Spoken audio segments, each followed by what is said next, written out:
வணக்கம் பவித்ரா. நீங்கள் கூறியது போல சாத்தான்குளம் அருகே மணல் கடத்தல் விவகாரத்தில் திமுக பிரமுகர் ஒருவரை வீட்டின் கதவை உடைத்து போலீசார் கைது செய்து அதிரடியான ஒரு நடவடிக்கை எடுத்து வருகின்றனர். இந்த சம்பவம் அப்பகுதியில் பெரும் பரபரப்பை ஏற்படுத்தியுள்ளது.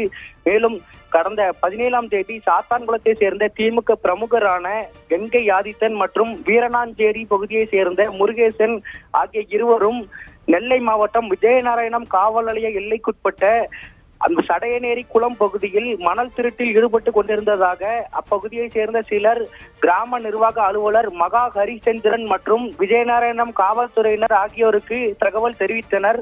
அந்த தகவலின் பேரில் கிராம நிர்வாக அலுவலர் மகா ஹரிச்சந்திரன் மற்றும் விஜயநாராயணம் போலீசார் அந்த இடத்திற்கு சென்று விசாரணைக்காக சென்றுள்ளனர். அப்போது அந்த இடத்தில் அந்த கங்கை ஆதித்தன் மற்றும் வீரனாஞ்சேரியை சேர்ந்த முருகேசன் ஆகிய இருவரும் அங்கிருந்து தப்பிவிட்டதாகவும் அங்கு நின்று கொண்டிருந்த ஜேசிபியை விட்டுவிட்டு சென்றுள்ளதாகவும் கூறப்படுகிறது. இந்த சம்பவம் தொடர்பாக ஜேசிபியை பறிமுதல் செய்து விஜயநாராயணம் போலீசார் வழக்கு பதிந்து விசாரணை நடத்தி வந்தனர்.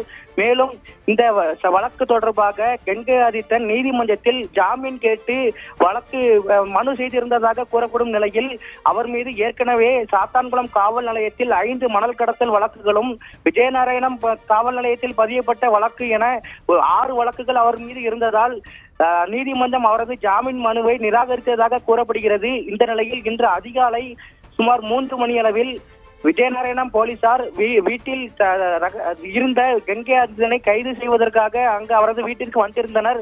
அப்போது அவர் வீட்டை பூட்டிவிட்டு உள்ளே இருந்து கொண்டு தான் கைது செய்வதற்கு ஒத்துழைக்காததால் அங்கு நின்று கொண்டிருந்த போலீசார் நாங்குநேரி ஏஎஸ்பி பிரசன்னாவிற்கு தகவல் தெரிவித்துள்ளனர். உடனே நாங்குநேரி ஏஎஸ்பி பிரசன்னகுமார் தலைமையிலான 10க்கும் மேற்பட்ட போலீசார் வீட்டில் இருந்த கங்கை ஆதித்தனிடம் வெளியே வந்து இந்த கைதுக்கு நடவடிக்கை எடுக்க உதவுமாறு கேட்டுள்ளனர். பல்வேறு முறை கெஞ்சிய நிலையிலும் அந்த கங்கை ஆதித்தன் வீட்டை விட்டு வெளியே வர மறுத்துள்ளார். உடனே ஏஎஸ்பி பிரசன்னகுமார் தலைமையிலான போலீசார் அந்த வீட்டின் கதவை உடைத்து அங்கு உள்ளே இருந்த கங்கை ஆதித்தனை கைது செய்து விஜயநாராயணம் காவல் நிலையத்திற்கு அழைத்து சென்றனர்.